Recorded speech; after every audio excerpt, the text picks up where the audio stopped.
Okay, this is the second introduction video that you'll be watching from me. This is on course 2, and I'm going to try and make this pretty short so that you guys will get a chance to have more time for lunch.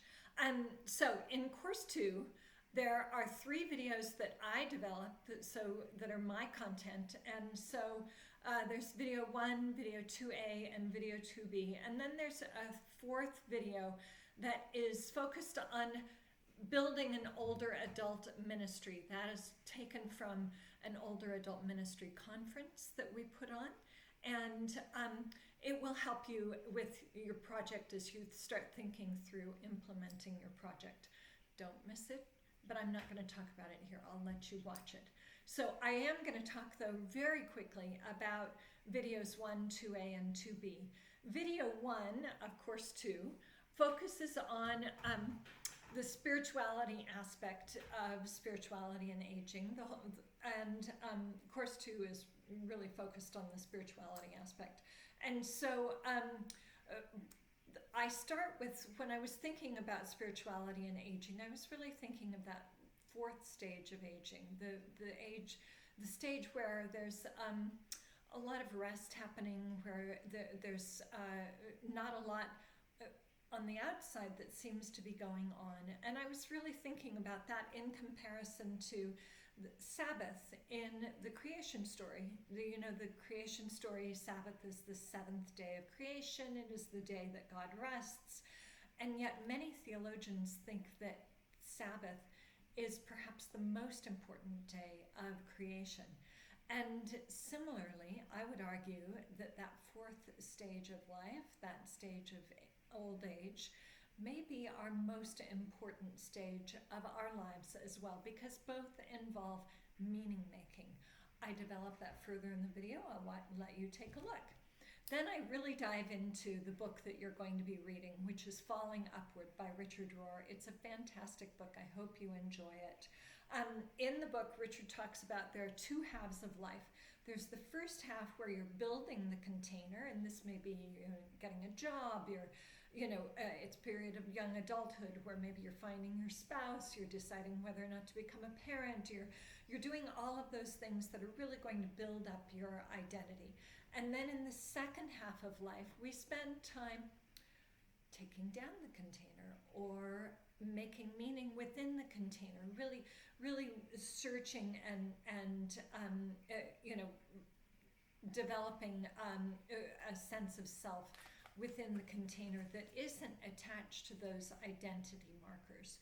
So now part of the problem, though, of moving from the first half of life to the second half of life is often we become too attached to our identity markers to be able to move into that second half of life. So I talk about those attachments, and then I talk about ways that we can move into the second half of life. And so there are 3 main ways. There's the acceptance of life's paradoxes, according to Richard Rohr. There's the encountering of the stumbling stone, and then there's the acceptance of the inevitability of suffering in life. And so those are 3 things that can kind of kickstart this journey into the second half of life. Once you're on that journey, then you're looking for ways of finding meaning. And so I draw from Viktor Frankl and some other authors to develop these ways of finding meaning. There's an acceptance of others. There's a wisdom by accepting the reality of the unknown. There's a search for deeper meaning within life's events. And then there's the embracing of our common humanity. Those can all be ways for us to find meaning in the second half of life. 3 more ways that we might move into the second half of life involves, as Richard expresses it, as the bright sadness, accepting the bright sadness of life, accepting that things are both bright and luminous and wonderful and can be very hard at the same time. The second way is becoming a generative person, leaving a legacy, giving of oneself. The third way is finding heaven within, finding meaning, finding connection to God, not in these external things that are outside of us, but within our lives, within our internal lives. Now, the next thing that I do in this video is I talk about Julian of Norwich. Julian had a really interesting way of looking at the self. And I call it her dual anthropology, that we have both an earthly self and a heavenly self.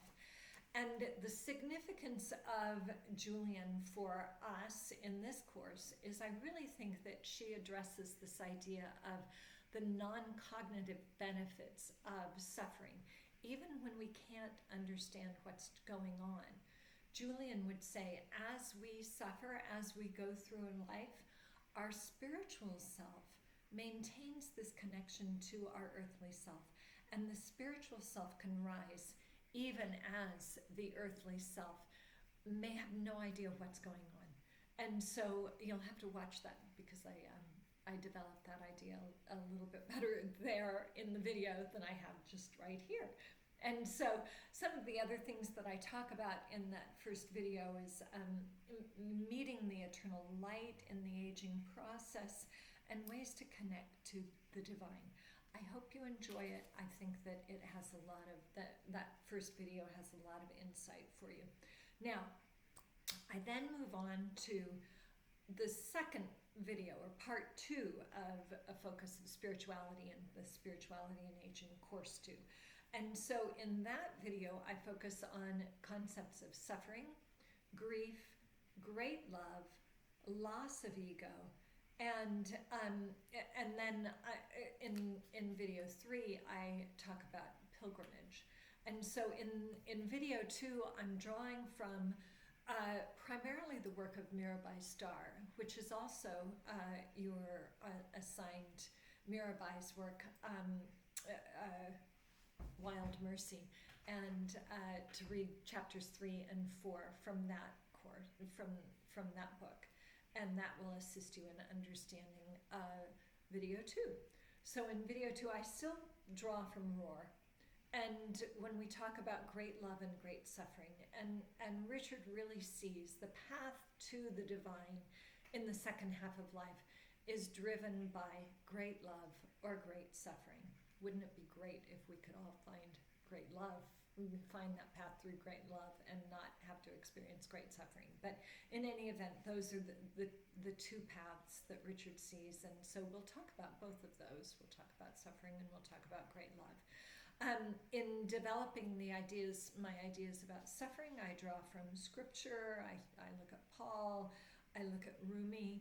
I look at the hidden grace that lies in suffering. And so you'll have to watch the video to see more about that. And then I think about the challenges of old age and how suffering really seems to be an inescapable part of old age, particularly that fourth stage of aging.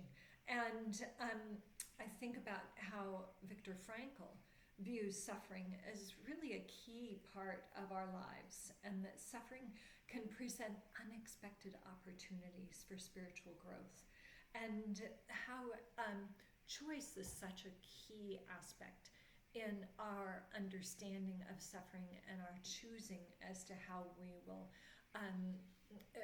find meaning in suffering and move through life and suffering.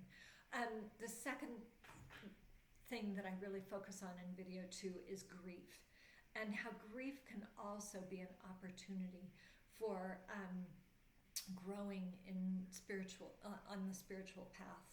But grief is really hard too, and it's something that I'm sure each of you will deal with as you work with your aging population. As you age, grief becomes an inescapable part of the old age process. And the work of grief really strips us. It strips us of life's attachments. And if we don't turn to within, if we don't turn to our strength within, our strength of ourselves, our strength of a connection to the divine, it can really ruin us. And so more on grief as you take a look at video 2. And then I talk about the path of great love. And some of you may see this as you are working with your aging population, and those aging adults that find their great love late in life. And so it can be a wonderful way to lead us home. Great love can really enrich our lives.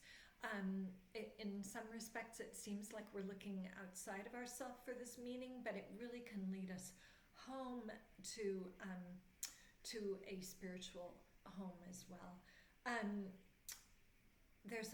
I also address the path of loss, and this is not just grief, but it can be the loss of so many things that define us. And in many respects, as we age, we lose our ego. And as Richard Rohr makes clear in his book, that's really a good thing, because we're moving from that first half of life to the second half of life. But at the same time, it's hard. It's hard to lose our career, our abilities, our areas of expertise, etc.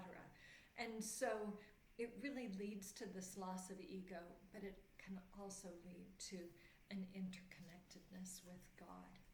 Now, the third video that I want to talk about briefly is this idea of pilgrimage. And pilgrimage can really be a metaphor for how we deal with life's challenges, life's ups and downs in the aging process. It can be a very rich metaphor. So I developed that rich metaphor for you in that third video. I draw on Rumi, I draw on scripture, I draw on one of the contributors to this course, Don Kepke, a man of great wisdom. And so I hope that you find the video on pilgrimage also. I think it could be a very good metaphor for you as you work with your aging population. So I am now at 12 minutes, 3 minutes under, and I'm going to cut this video off here so that you can get a little bit of extra time for yourselves before we come back in the orientation day to meet together. Many thanks. Take care. Bye-bye.